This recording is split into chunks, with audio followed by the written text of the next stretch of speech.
She sat at her own baby shower and watched her mother-in-law pick up every single gift.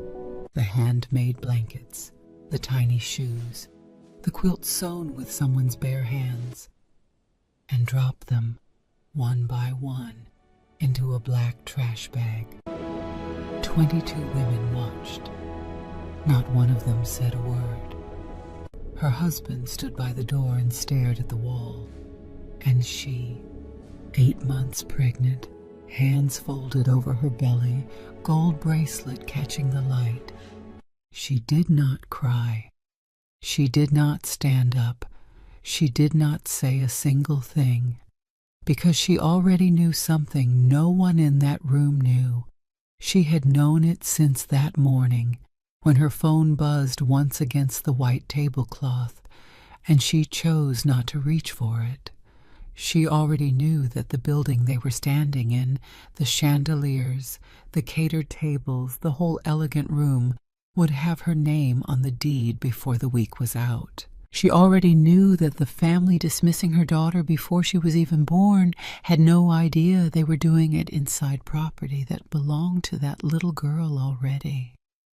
She had spent 11 years building something so quietly that the people closest to her never heard a sound, and she was about to walk into the room where they held their most important business event of the year, and she was going to let the number speak for itself. $55 billion. Stay with me, because what happens next is going to change the way you think about every quiet woman you have ever underestimated. The lesson this story carries is simple, and it will stay with you long after it ends. The most powerful thing a woman can build is something no one saw coming, because she built it while everyone was busy deciding she wasn't enough. If that sentence just landed somewhere real for you, if you have ever been in a room where someone decided your worth before you had a chance to show it, you are exactly who this channel was made for. Subscribe right now, hit the notification bell, and share this with one woman in your life who needs to hear it today. Every week we tell stories like this one. Stories of women who built in the quiet, who healed without an audience, and who showed up one day transformed. Leave a comment below and tell us. Have you ever been underestimated by someone who had no idea what you were carrying? We read every single one. The baby shower was supposed to be beautiful, and for the first 40 minutes, it was. Eleanor Hartwell, everyone who loved her called her Ellie, sat at the center of a long table draped in white linen, her hands folded over the round curve of her belly, her gold bracelet catching the afternoon light every time she turned her head to smile at someone. She was 8 months along. Her dress was a soft cream color, simple and clean, the kind of dress that doesn't try too hard because it doesn't need to. Her dark hair was pulled back loosely. She looked exactly the way a woman looks when she has decided, quietly and firmly, that this afternoon is going to be beautiful no matter what. She had been making decisions like that for a long time. 22 women had come to celebrate. They wore their good dresses and brought carefully wrapped gifts and talked to each other in that particular soft way people talk when they are trying to make something feel special. Ellie's college roommate had flown in from Denver. Her coworker from the firm had brought a handmade quilt she had stayed up 3 weekends finishing. Her neighbor had brought a wicker basket filled with tiny things: soft socks, a white knit hat, a small stuffed rabbit with one slightly lopsided ear that somehow made it more endearing rather than less. The gifts were stacked or stun on a separate table to Ellie's left. Pink blankets with satin edges, pale yellow onesies, a set of board books arranged in a little fan, a mobile with hand-painted wooden birds that turned slowly when you touched them. And near the bottom of the pile, wrapped carefully in brown paper and tied with a piece of kitchen twine, a small package that Ellie had brought herself that morning from the top drawer of her nightstand. It was a thin gold bracelet, her grandmother Ruth's, the one Ellie had worn for 15 years without taking off until her belly had grown too round to let it sit comfortably at her wrist. She had wrapped it herself and placed it with the other gifts because she wanted to give it to her daughter the right way. Formally, at a celebration, the way Ruth had given it to her. The hall smelled like eucalyptus and warm candle wax. Soft music played from a Bluetooth speaker someone had tucked behind the floral arrangement. Someone made a joke about hospital bag checklists, and everyone laughed, and someone else offered to refill the sparkling water, and the afternoon felt, for those 40 minutes, like exactly what it was supposed to be. Then Margaret Whitmore stood up. Ellie's mother-in-law was 62 years old, tall, sharp-eyed, with the particular posture of a woman who had spent her entire life expecting rooms to rearrange themselves around her arrival. She wore a cream blazer and a gold brooch near her collar. The larger one, Ellie noted, the one she reserved for occasions she considered important. She moved toward the gift table, the way a judge moves toward a bench. Like the decision had already been made before she got there. She picked up the first gift without reading the tag. It was one of the pink blankets. She held it for exactly 1 second, her lips pressed together, and then she dropped it into the black trash bag she had brought from the kitchen. The room went still, not loudly, not with gasps or exclamations, just still. The way a room goes the still when something happens that everyone understands, but no one is willing to name. Margaret reached for the next gift, the tiny white socks with lace trim, into the bag, the pale yellow onesies, the cream-colored sleeper with the little buttons shaped like stars, the stuffed rabbit with the lopsided ear. One after another, she worked through the table with the calm efficiency of a woman doing a chore she had already mentally completed before she arrived. "This family needs a son," she said, to no one in particular, in the tone of a woman announcing the weather. "A daughter cannot carry the Whitmore name forward. All of this pink is a waste. I'm doing everyone a favor." Nobody said a word. 22 women sat with their hands in their laps and their eyes somewhere between the floor and the tablecloth and the space just past Ellie's left shoulder. Not one of them spoke. Not one of them stood up. They sat in the particular silent inch of people who know something is wrong, but have decided it is not their wrong to correct. James stood near the door with his arms folded and his jaw set. He was wearing a dark shirt and slacks, dressed like a man who had come to endure an afternoon rather than participate in one. He didn't look at his mother. He didn't look at Ellie. He found a point somewhere near the window and fixed his gaze on it, and said nothing. From the corner of the room, in a chair she had positioned at the edge of things, as though she was still deciding whether to stay, Caroline Ashford laughed.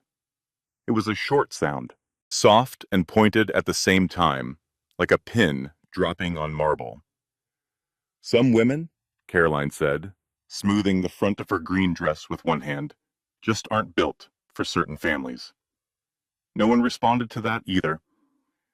Ellie looked at Caroline for exactly 2 seconds. Then she looked at James. Then she looked at her hands folded over her belly, and she took one long, quiet breath. She did not cry. She did not stand up. She did not say the things that were rising in her chest with the pressure of water behind a dam. She had too much dignity for the room she was sitting in, and she knew it. And that knowing was the only thing keeping her upright.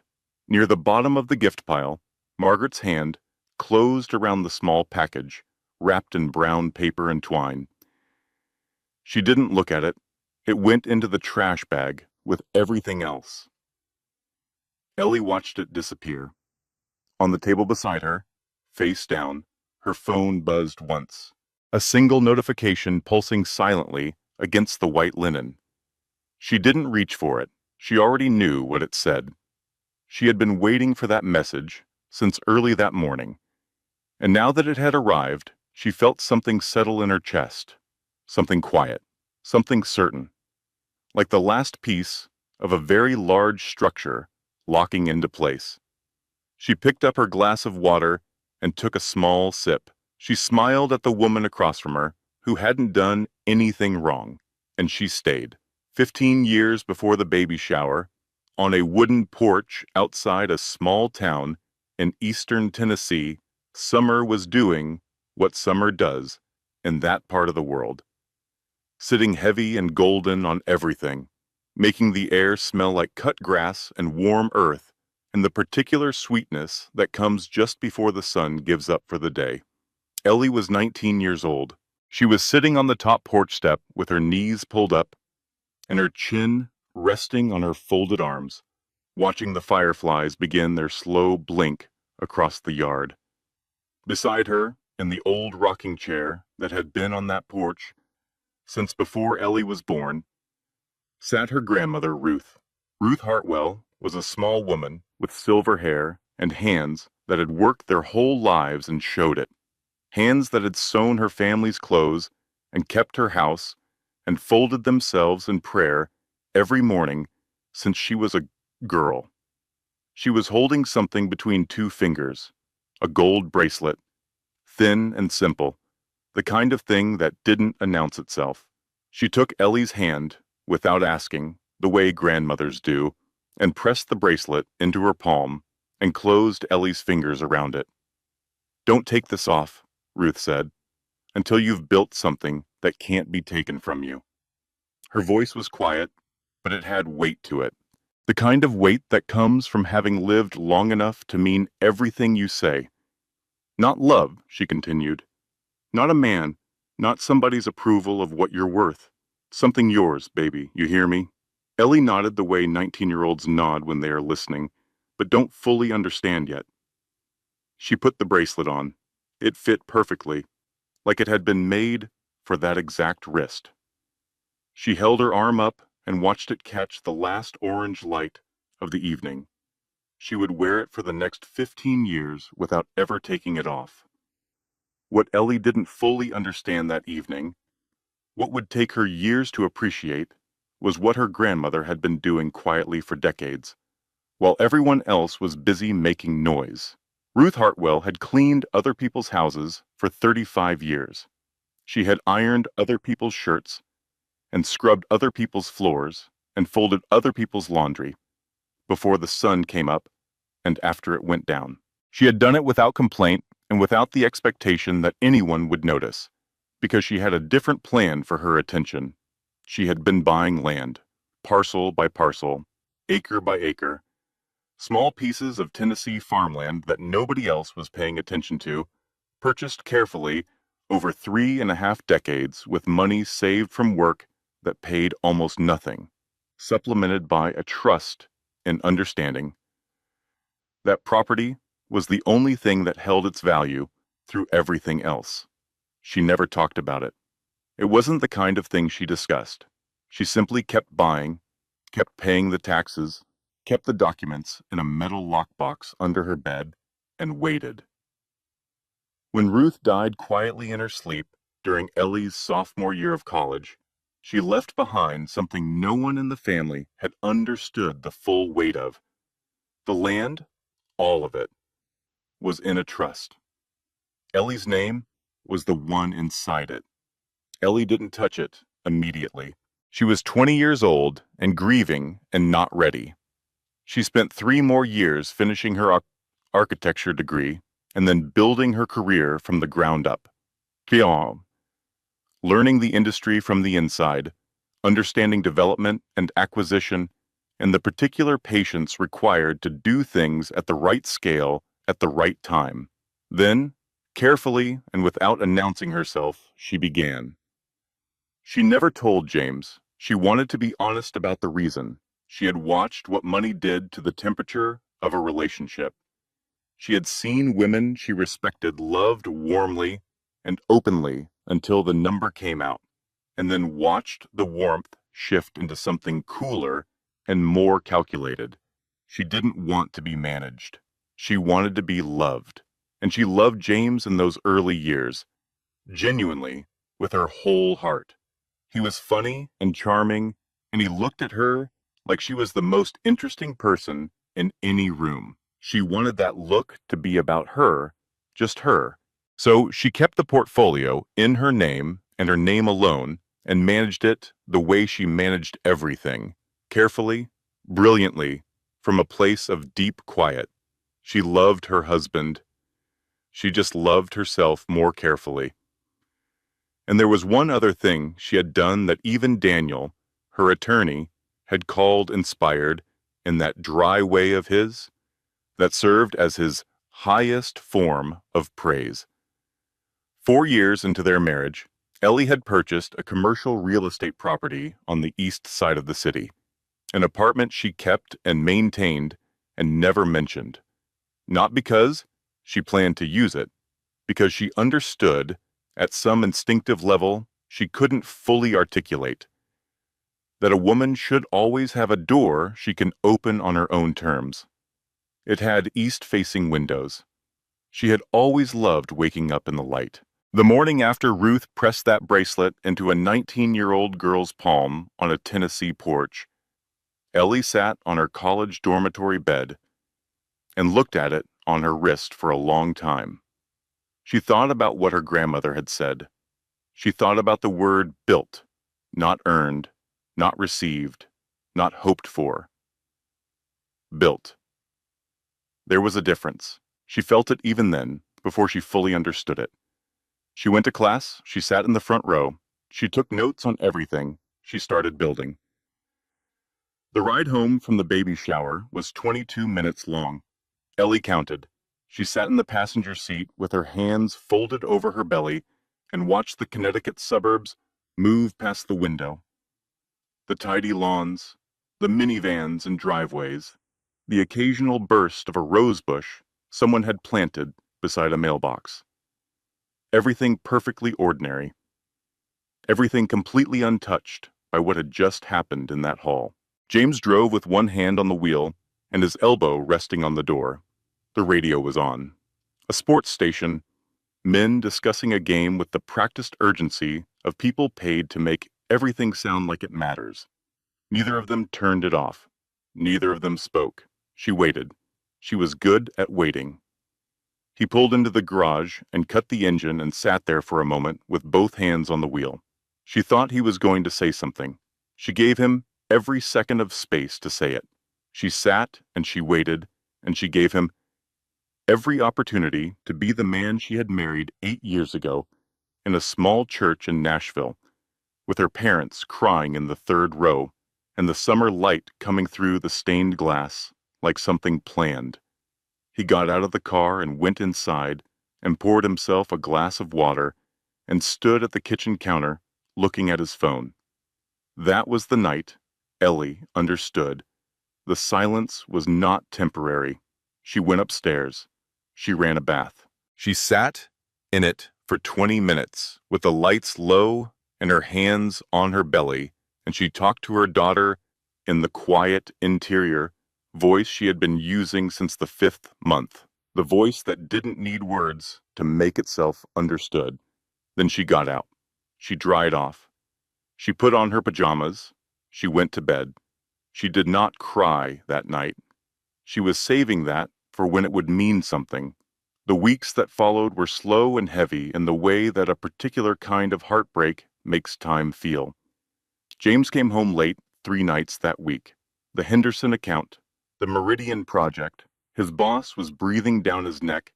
He said all the things a man says when the truth is something else entirely, and he said them with the practiced fluency of someone who had been rehearsing.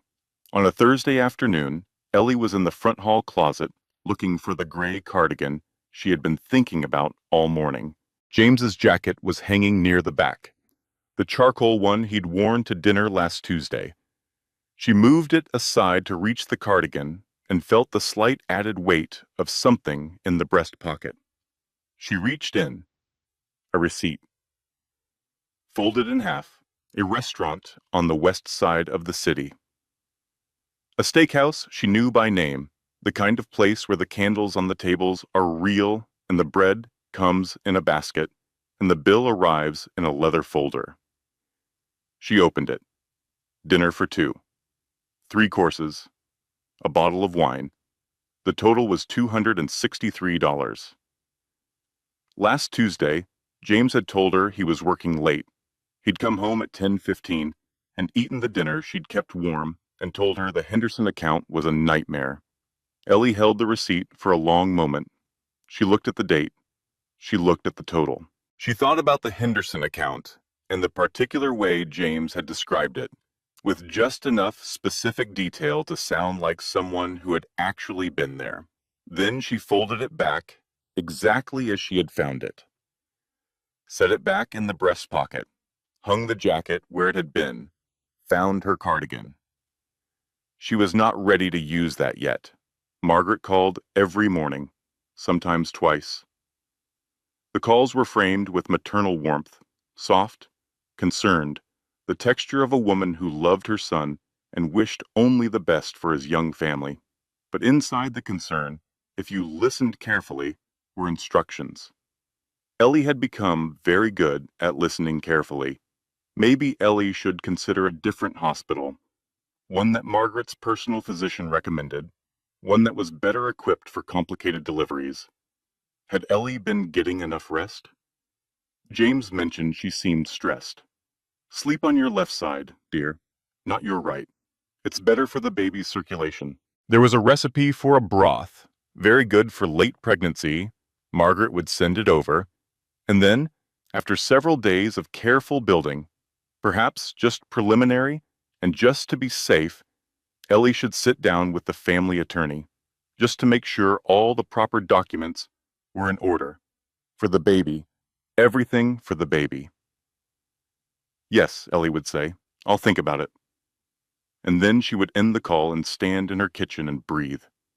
One Sunday, Carolyn was at dinner again. She had been appearing at their table with increasing frequency. Every other week at first, then every week as though she had always been there. She always brought something. A bottle of wine, a tart from the French bakery on 5th, once a small potted orchid that she set on the counter with the ease of a woman who already knew where it would look best. She and James had a language. Ellie had noticed it developing over the months, the way you notice a season changing. Gradually, and then all at once. Inside references. Shared laughter about things that had happened when Ellie wasn't in the room. A particular ease that exists between two people who have been spending time together without a witness. Caroline was careful. She was never overtly inappropriate. She was simply, persistently, deliberately there. That particular Sunday, Ellie was in the kitchen putting the finishing touches on a roast chicken, the kind that takes 3 hours and makes the whole house smell like rosemary and garlic and something that resembles a home. She was reaching for the serving platter when she heard it through the gap in the kitchen door. Caroline's voice, low and measured and perfectly aimed. She's not what this family needs, James. You know that. Somewhere in you, you've always known. A pause. Then James, quiet, flat. One word. Yeah. Ellie set the serving platter down carefully. She stood at the stove with her back straight and her hands steady. She finished the chicken. She adjusted the herbs on top. She wiped her hands on the dish towel. She carried the platter to the table. She set it down. She sat. She unfolded her napkin. She passed the bread when someone asked. That night, after the dishes were done and James had disappeared into his office with his laptop and Caroline had said her charming goodbyes and driven away in her silver car, Ellie went to the nursery. She had painted it herself 4 months ago, on a Saturday, when James was at a conference and the house was hers. She had chosen the color carefully from a sample strip she'd taped to the wall and lived with for 3 days first. A soft, warm, sage green, the color of leaves in early spring when everything is still new and not quite sure of itself. She had moved all the furniture to the center of the room, covered it with drop cloths, and spent 11 hours painting every wall, cutting in the edges by hand, doing it twice where the coverage wasn't quite right. There was a crib against the east wall with a mobile above it. Hand-painted wooden birds on thin wire, the kind that turned slowly in even the lightest air. She had assembled the crib herself using a YouTube tutorial and a Phillips head screwdriver, and it had taken 2.5 hours and one moment of truly profound frustration before it clicked into something solid and trustworthy. There was a small bookshelf with picture books lined up by size. There was a changing table with the basket of supplies organized exactly as she wanted them. And there was, in the corner by the window, a rocking chair. She had found it at an estate sale 3 towns over, old, worn, with a cushion that had seen better decades.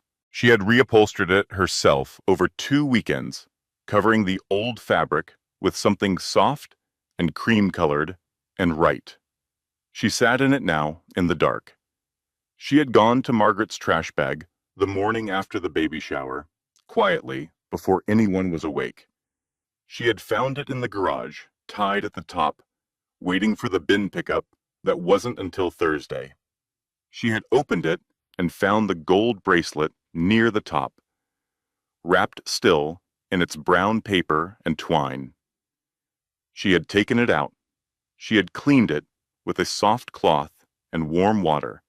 She had set it on her nightstand.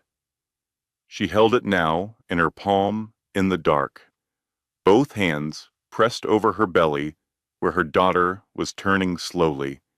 That deep, deliberate movement that babies make in the still hours when everything else has gone quiet and the whole world contracts to the size of a heartbeat. Ellie cried. She cried without making a sound, the way she had taught herself years ago. In dormitory rooms with thin walls, in bathroom stalls before presentations, in parked cars, in hospital parking lots when Ruth died, and she had a final exam the next morning, and both things were equally true. The kind of crying that stays inside the body, that doesn't ask anything from anyone, that finishes itself and leaves you with clear eyes and a straight back by morning. She cried, and then she stopped. She looked at the crib. She looked at the mobile. The birds, suspended in the dark, still now, waiting for air. She thought about her grandmother's hands. She thought about the porch in Tennessee, and the rocking chair, and the orange evening sky, and the weight of a bracelet being pressed into a 19-year-old girl's palm by someone who believed in her without needing to explain all the reasons why. She thought about everything she had built, the years of it, the patience of it, the particular discipline of building something enormous while making no noise about it. She had built something that couldn't be taken. She just needed one more step. The next morning, while the coffee was still brewing, Ellie took out her laptop and opened a document she had been updating for 18 months. It was a spreadsheet that looked to anyone unfamiliar with its contents like a completely ordinary project timeline. To Ellie, it was the final architecture of something she had been designing for over a decade. She reviewed the numbers one more time, not because she needed to. She knew them the way she knew her own heartbeat, but because she wanted to feel them with the full weight of what they meant. $55 billion, the Meridian real estate portfolio.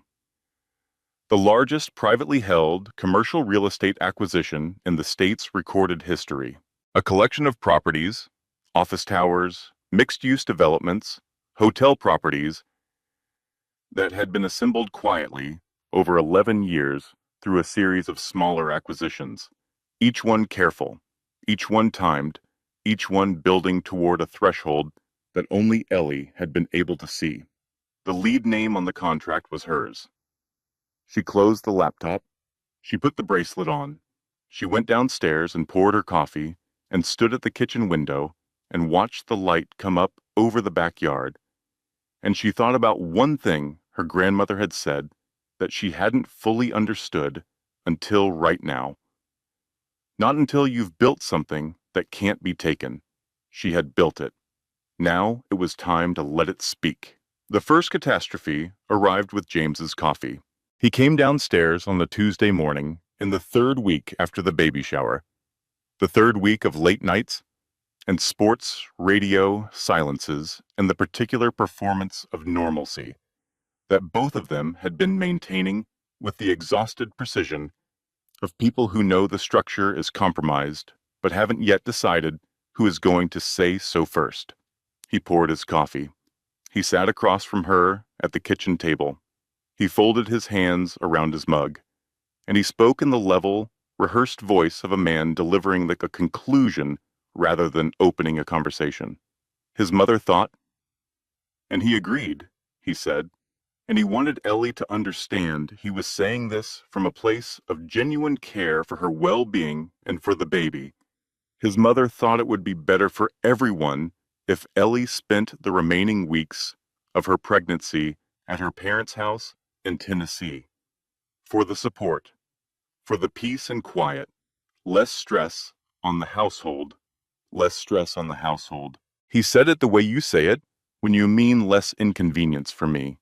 But you haven't found the correct vocabulary for that yet. He said his mother had already spoken to her doctor about the arrangements. He said it like it was settled. He wrapped his hands around his coffee mug and looked at the table. Ellie looked at him across the breakfast table. She looked at him for a long time, long enough that he shifted slightly in his seat, the small involuntary movement of a man who has just discovered the ground beneath his chair is less solid than he believed. Then she nodded. She went upstairs. The second catastrophe arrived 90 minutes later in the form of an email from her project manager, a woman named Sarah Coleman, who had worked with Ellie for 4 years, who Ellie had hired directly out of graduate school, who Ellie had trained and championed and trusted with the operational details of projects worth hundreds of millions of dollars. The email was professional, thoughtful even. It expressed gratitude. It cited personal reasons and a desire for a new direction. It gave the standard 2 weeks' notice with an offer to help with the transition. The new employer was listed at the bottom, a development firm that Ellie had never heard of.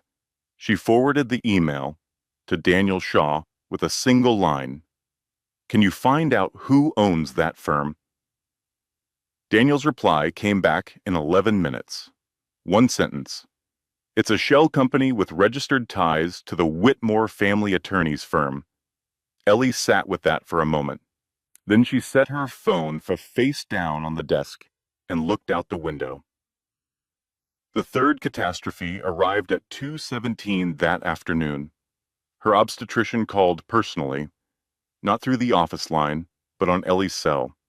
Her name was Dr. Patricia Wells, and she had delivered approximately 2,400 babies over the course of her career, and had seen most of what the experience of pregnancy could throw at a woman and a family, which is perhaps why her voice, when Ellie answered, was so carefully, deliberately steady. She said she wanted Ellie to be aware of something. She said she had received a voicemail from a woman identifying herself as Margaret Whitmore, James's mother, expressing concern about Ellie's emotional stability and requesting that Dr. Wells conduct a psychological evaluation before the delivery. A pause. I want you to know, Dr. Wells said, that I have delivered 2,400 babies. I have seen everything this process can produce. I am not conducting that evaluation, but I felt you should be informed.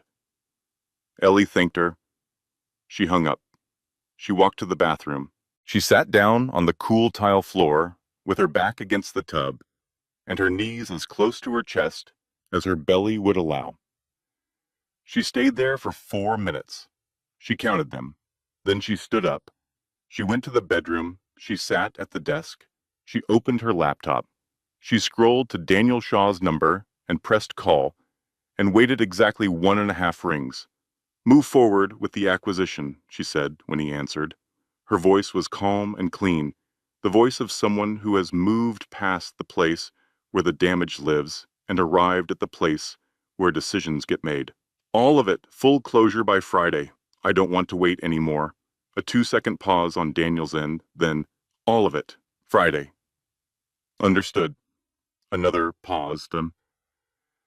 "Should I be concerned about anything on your end?" "No," Ellie said. "Everything is exactly as it should be."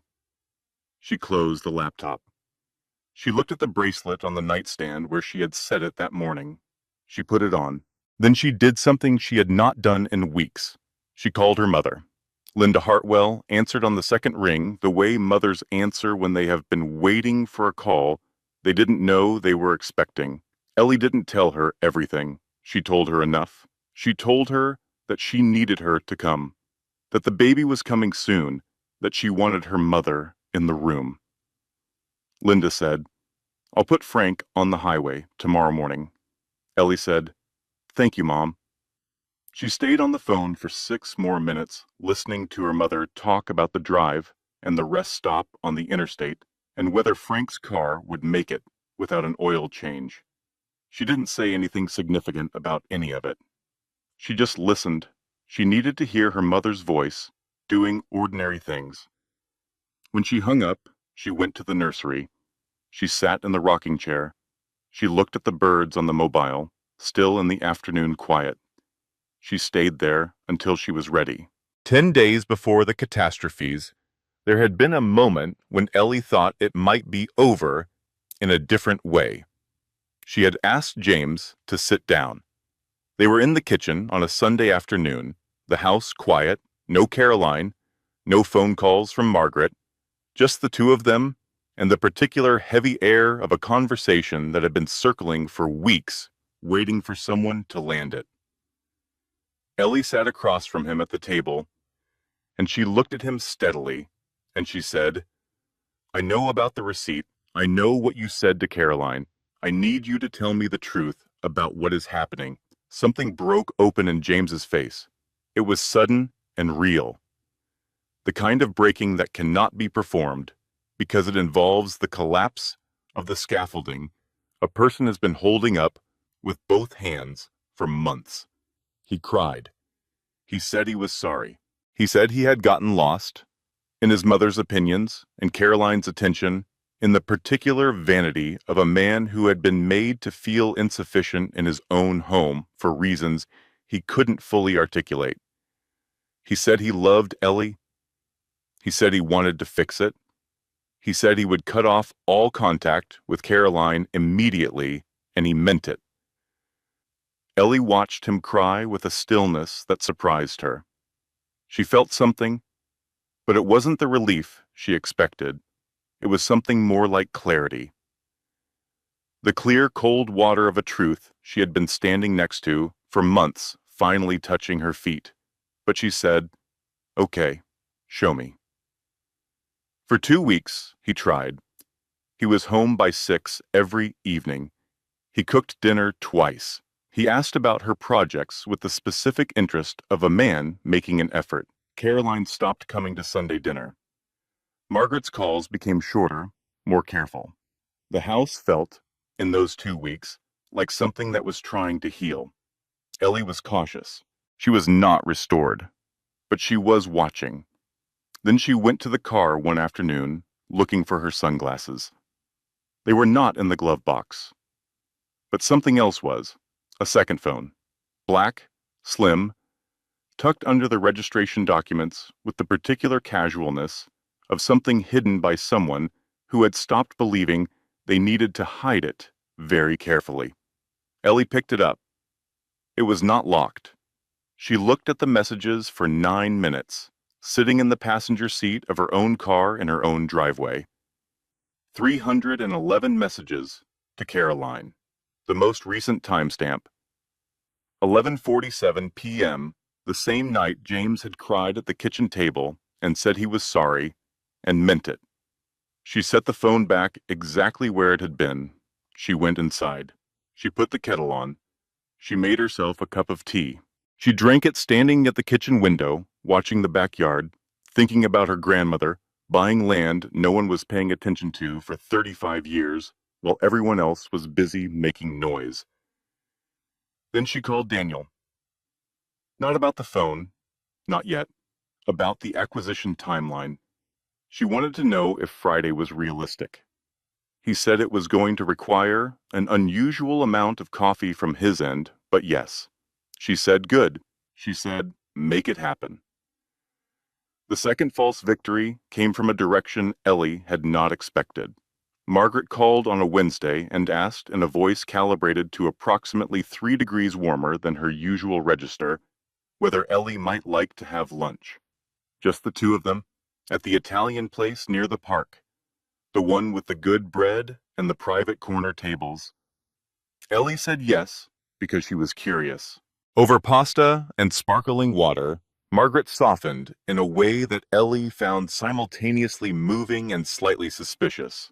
The way you feel when a very complicated piece of machinery begins operating more smoothly than you have ever seen it operate before. She said she had been too hard. She said she wanted to be the grandmother this little girl deserved. She used the word misunderstanding once, carefully, the way you use a fragile dish. Ellie left the lunch feeling lighter. Not warm, exactly, not restored, but lighter. Like perhaps there was a version of this that didn't have to end in complete destruction.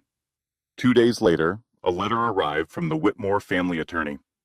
Margaret had filed a petition for a formal asset review of the marriage, citing financial opacity and requesting full disclosure of all of Ellie's personal holdings, accounts, and property interests. The lunch had been reconnaissance. Ellie sat at the kitchen island and read the letter twice. And then she did something that surprised her. She laughed. A short, real, entirely genuine laugh.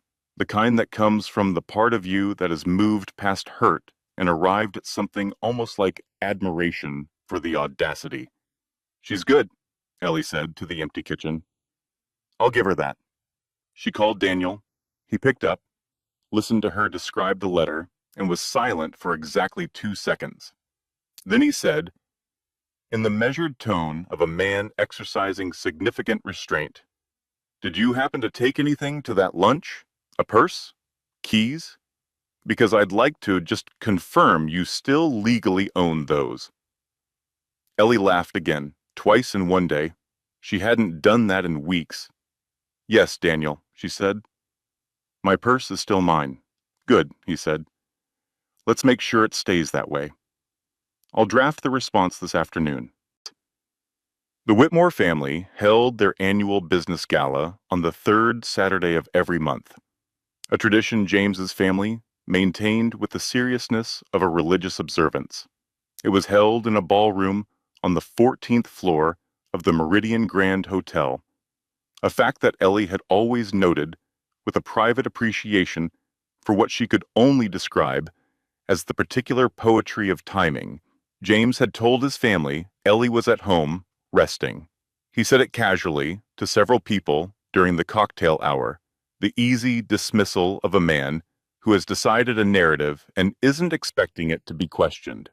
He was relaxed that evening. His jacket was open, drink in hand, moving through the room with the fluid ease of someone who has decided he is doing fine. Margaret was there in a black dress with a gold brooch. A different one from the baby shower, larger, the statement piece she reserved for occasions she wanted people to notice her at. Her head was slightly elevated, surveying the room with the satisfaction of a woman who believed she had successfully managed a situation. Caroline was beside her, in deep emerald green, laughing at something that hadn't quite been said yet, her hand resting occasionally on Margaret's arm, in the familiar way of women who have been conspiring comfortably together for long enough that they've stopped feeling conspiratorial about it. The evening moved along. A live jazz quartet played something smooth and low. The dinner service was elegant. The business presentation segment was about to begin. A projector screen had been set up at the far end of the ballroom, a microphone adjusted at the podium. That was when the double doors opened, not loudly.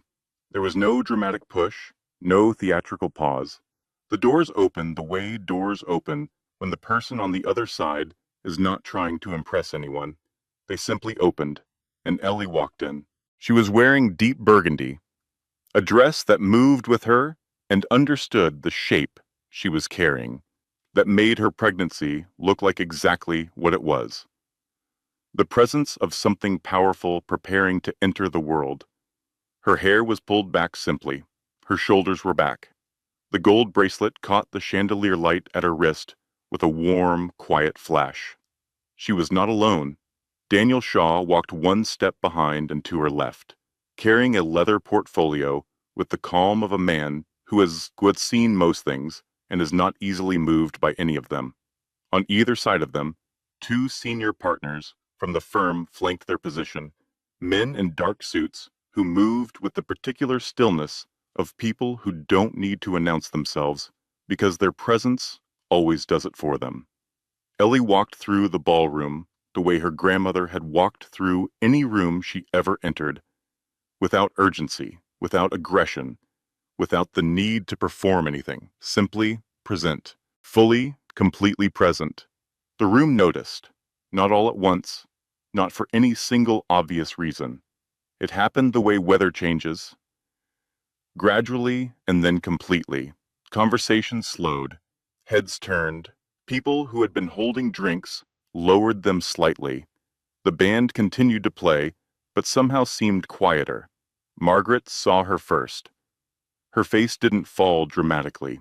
It tightened, the precise tightening of a woman who has been certain something was handled and is now understanding that it is not. Diana, Caroline, went still in the middle of a sentence and did not finish it. James turned from the bar.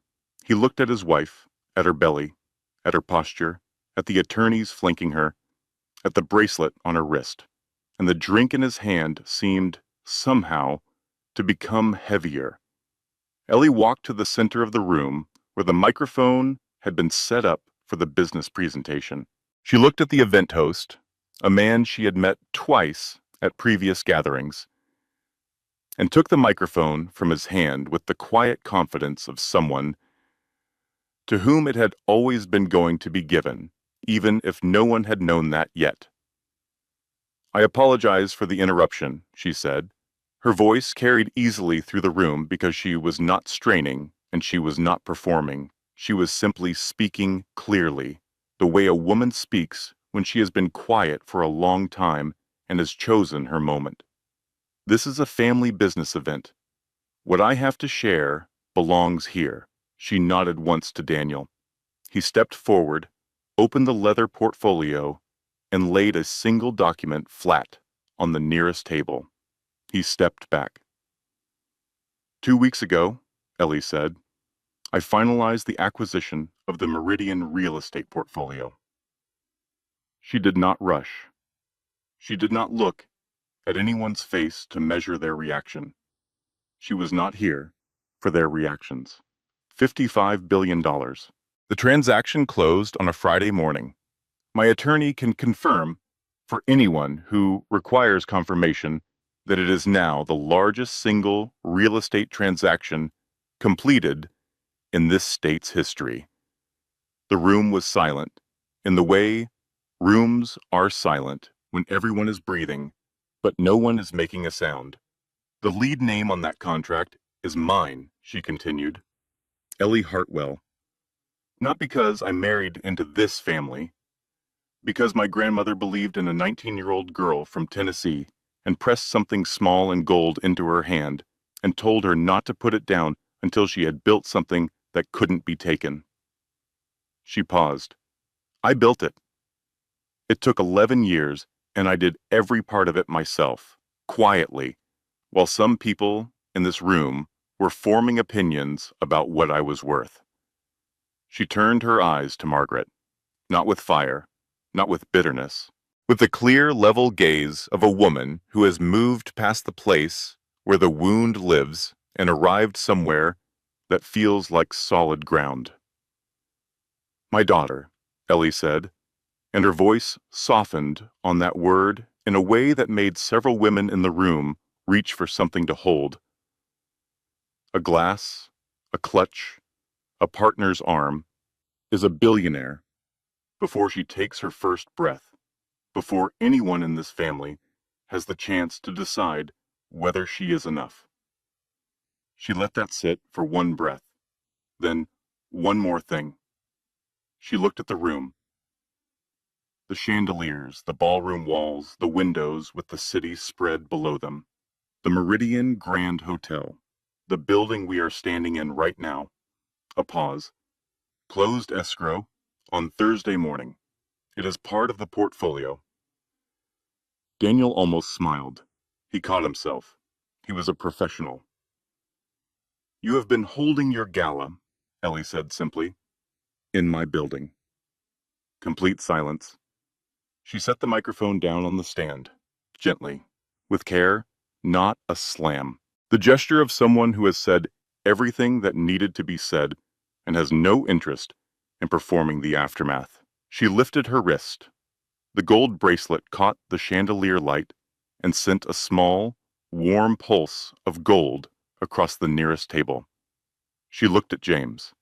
He was looking at her the way a man looks at something he has lost and is only now standing in the ballroom of a hotel that belongs to his wife, beginning to understand the full dimensions of what the loss actually is.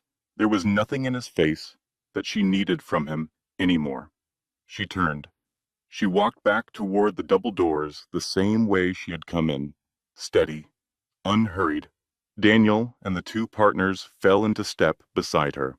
The doors opened. She walked through. The doors closed behind her.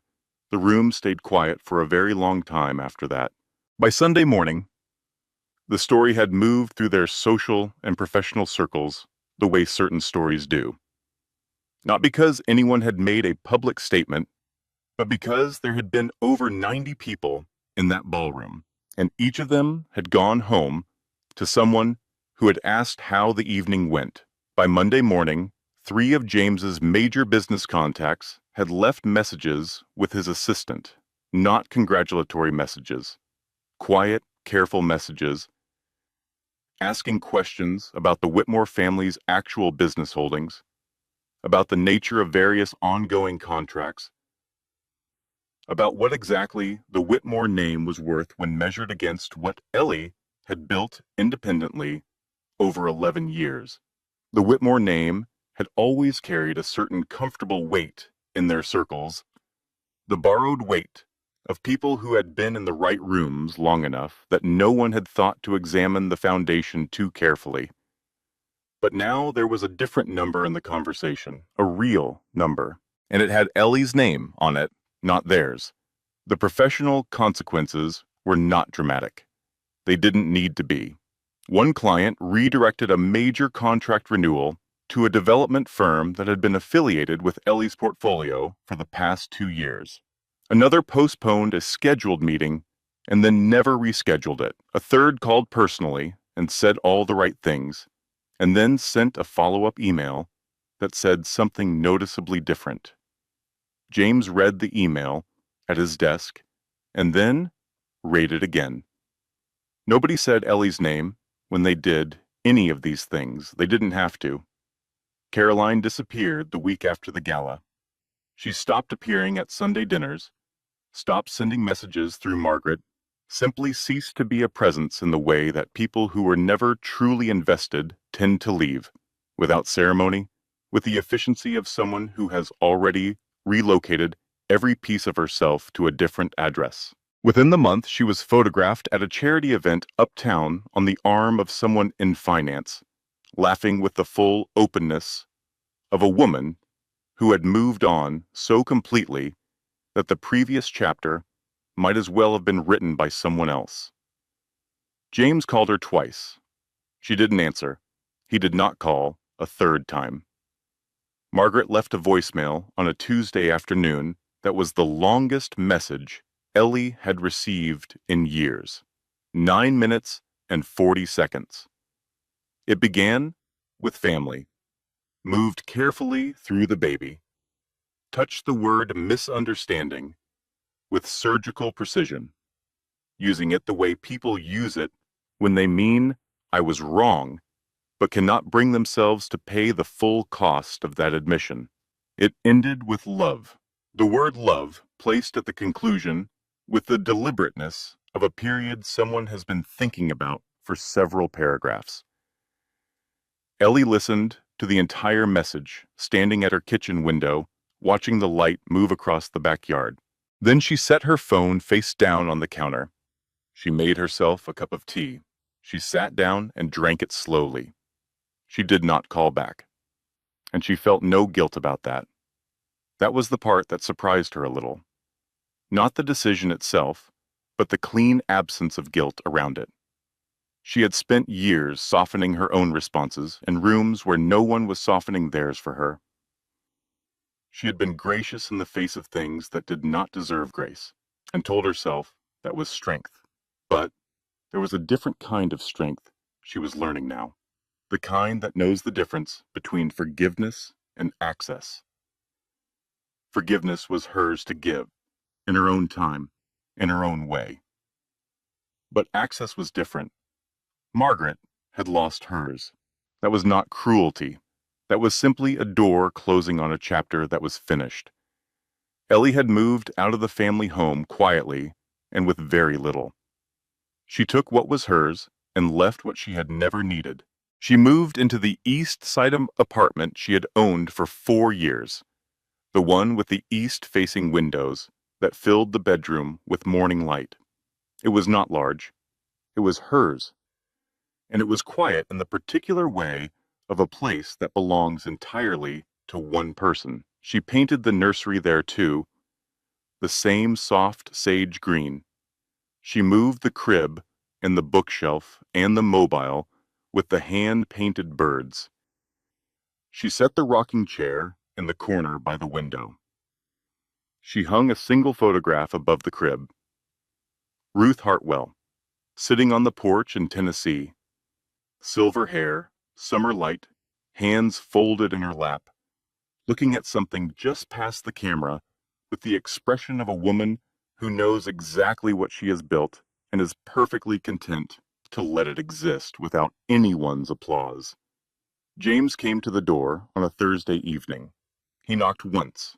Ellie heard it from inside.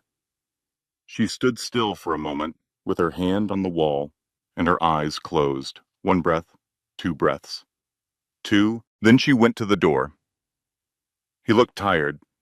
He looked like a man who had been living for several weeks inside the consequences of his own choices and was beginning to understand their full dimensions. He had lost weight. There was something in his face that hadn't been there before.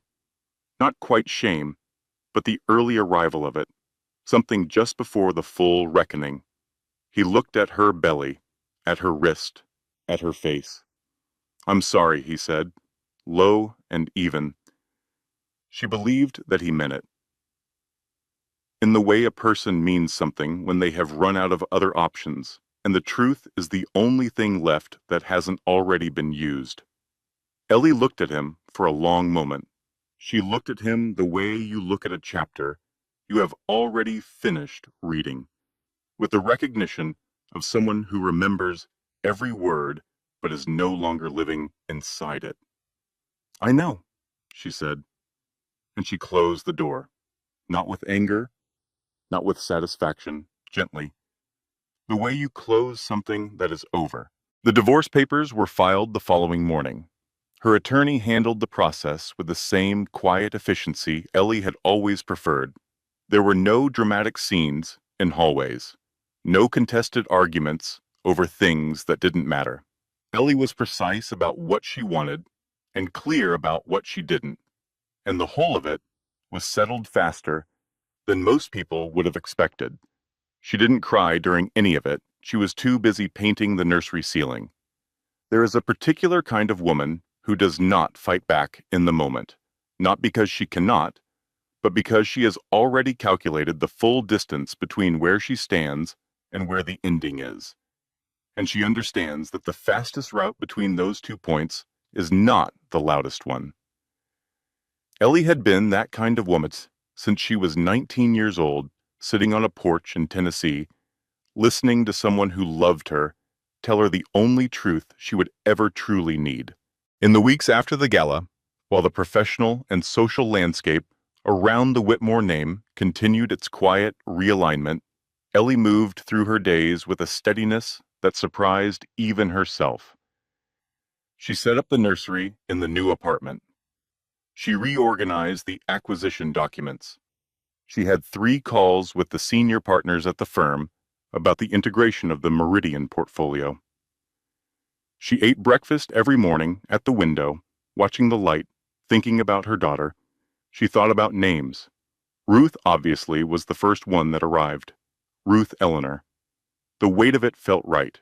2 women, different generations, the same insistence on building something real in a world that was always ready to tell you what you were worth and almost always wrong about the number. She thought about the quilt that had gone into the trash bag. Her coworker's handmade quilt, 3 weekends of work, a gift made from love and time, neither of which can be replaced. She had called her coworker the morning after the shower and said simply, "That quilt deserved better than what happened to it. I'm sorry you had to be in that room." Her coworker had said, "Ellie, I already made her a second one." That had undone her a little, in the good way. She thought about the actionable lessons, not as abstract wisdom, but as the concrete, practiced, daily decisions that had made the difference between who she had become and who she might have been if she had put the bracelet down when things got difficult. If you are building something, she thought, build it like no one is watching, because the watching is what changes people.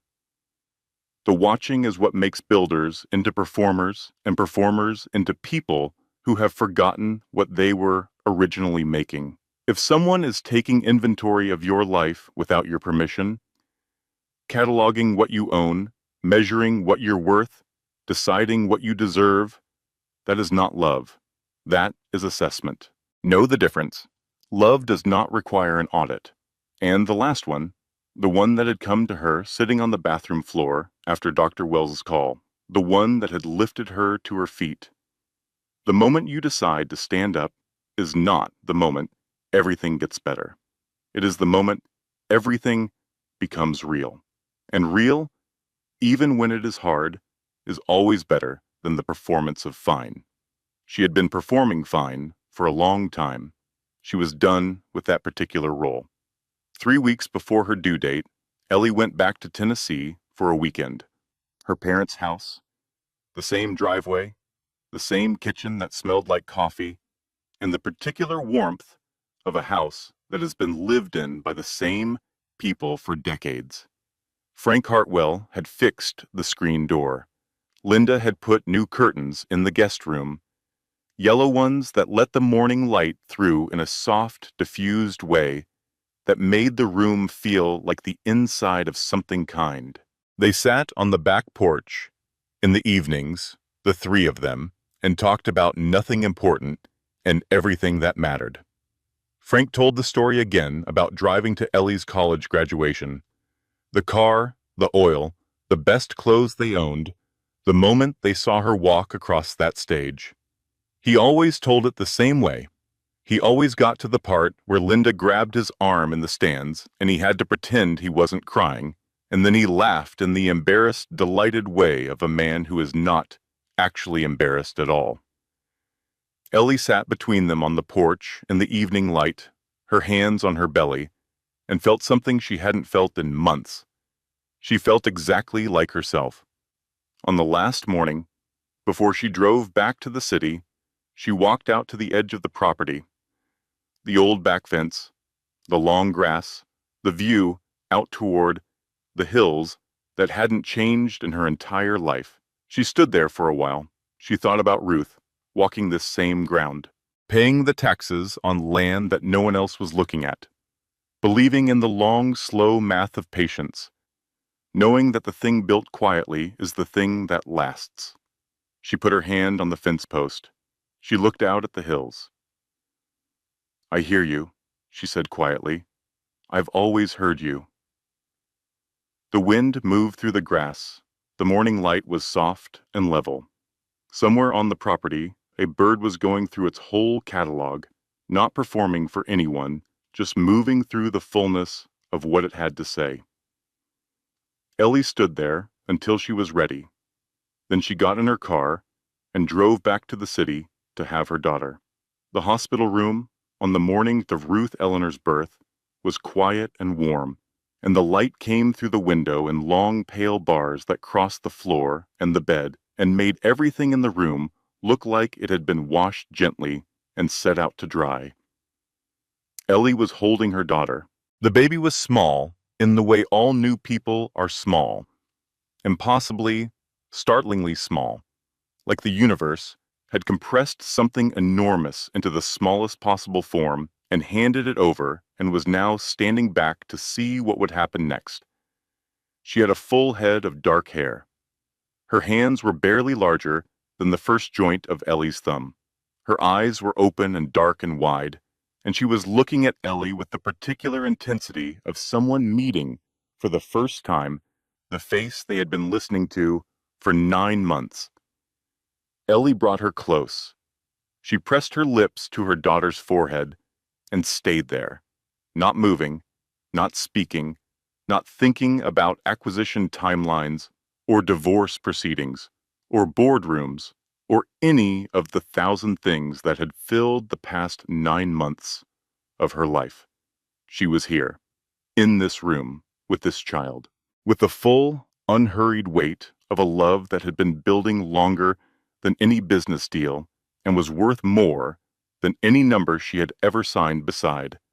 Her mother was in the corner chair crying without trying to stop, both hands pressed together in front of her face, her whole body shaking slightly, with the particular good crying that happens when something you have prayed for finally arrives and is exactly what you hoped it would be. Frank was standing beside her with his hand over his mouth.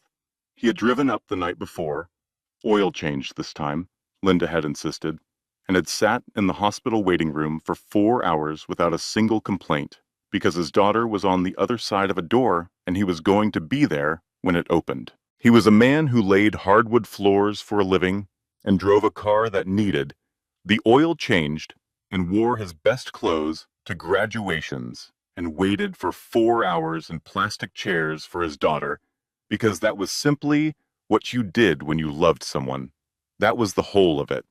Ellie looked up at them both. She smiled.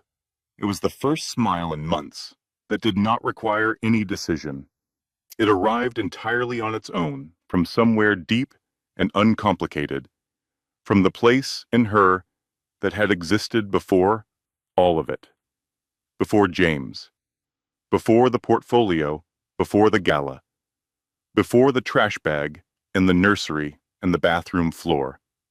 The place that was just a girl on a Tennessee porch being told she was worth something by someone who meant every word. She looked back down at her daughter.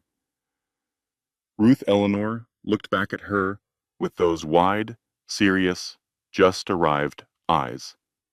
The eyes of someone who has not yet learned to perform anything and is therefore showing you exactly what they are. Ellie reached for the gold bracelet on the nightstand beside the bed. She held it for a moment between her fingers, feeling its weight, its warmth, the 15 years it had spent on her wrist through dormitory rooms and architecture studios and late nights and early mornings and every quiet hour of building, through the baby shower and the nursery and the night she had retrieved it from a black trash bag before anyone else was awake and cleaned it with a soft cloth and held it in the dark. She thought about the porch, the rocking chair, the orange evening sky, her grandmother's hands pressing something small and gold into a 19-year-old girl's palm, with the full weight of 3.5 decades of patient, deliberate, quietly extraordinary faith. She looked at her daughter's wrist, tiny, perfect. She fastened the bracelet around it very gently. The way you handle something that is both delicate and, in its essential nature, absolutely unbreakable. The bracelet was loose on the small wrist, the way her grandmother's bracelet had been loose on Ellie's wrist in the beginning. It would be years before Ruth Eleanor grew into it, but it sat there, gold and warm and present, as though it had always been on its way to exactly this wrist and had simply been passing through Ellie's on the way. "Don't take this off," Ellie whispered. Her voice was low enough that only her daughter could hear it, and her daughter looked at her with those wide, ancient, just-arrived eyes. "Not until you've built something that can't be taken from you. Something yours, baby." She paused. "You hear me?" The morning light moved across the room in the particular way that light moves when it has nowhere to rush. Frank had taken his hand from his mouth. He was smiling now, the way a man smiles when he has watched his child become something he doesn't quite have the words for, and has decided that the absence of the words doesn't matter, because what he is feeling is larger than language anyway. Linda had stopped crying.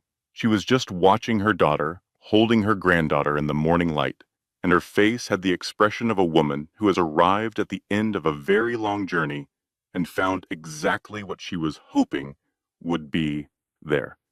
Outside the window, the city was doing what cities do in the early morning.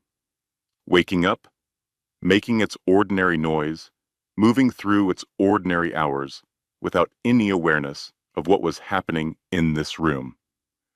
Somewhere in a glass tower on the west side, the Meridian portfolio documentation was being finalized by a team of attorneys. Somewhere on the east side, the apartment with the morning windows was waiting with its sage green nursery and its photograph of Ruth Hartwell on the Tennessee porch. And in this room, in the quiet center of all of it, Ellie sat, holding her daughter. She felt, for the first time in a very long time, that everything was exactly as it should be. Not perfect, not without cost, not without the particular grief that comes from loving someone who turned out to be smaller than you needed them to be, but right, real, hers. She had built it, quietly, steadily, one layer at a time, the way her grandmother had taught her, without knowing she was teaching anything at all, just by doing it. Just by pressing a bracelet into a girl's hand and saying something true. There is a kind of woman the world consistently underestimates. The world mistakes her patience for weakness. It mistakes her silence for surrender. It looks at her sitting quietly at the center of a room and sees nothing worth paying attention to, and it carries on with its business of deciding what everyone is worth and who deserves to stay. And it is wrong. It is wrong in the particular way that people are wrong when they have been looking at something carefully and still failing to see it, when they have been so certain of their own assessment that they never thought to check whether the ground they were standing on belonged to someone else. Ellie Hartwell had always been the kind of woman who built in the quiet. She had been building since a summer evening in Tennessee, since a bracelet was pressed into her palm, since someone looked at her and said, "Something yours, baby," and meant it with the full gravity of everything they had ever worked for. Everything they tried to take from her came back. It always does. This content was carefully researched, developed, and manually edited by our team to deliver meaningful stories with valuable life lessons. Every narrative is crafted to entertain, inspire, and empower our audience. We believe that great stories can change lives, and we are committed to bringing you content that matters. Thank you for being part of our community.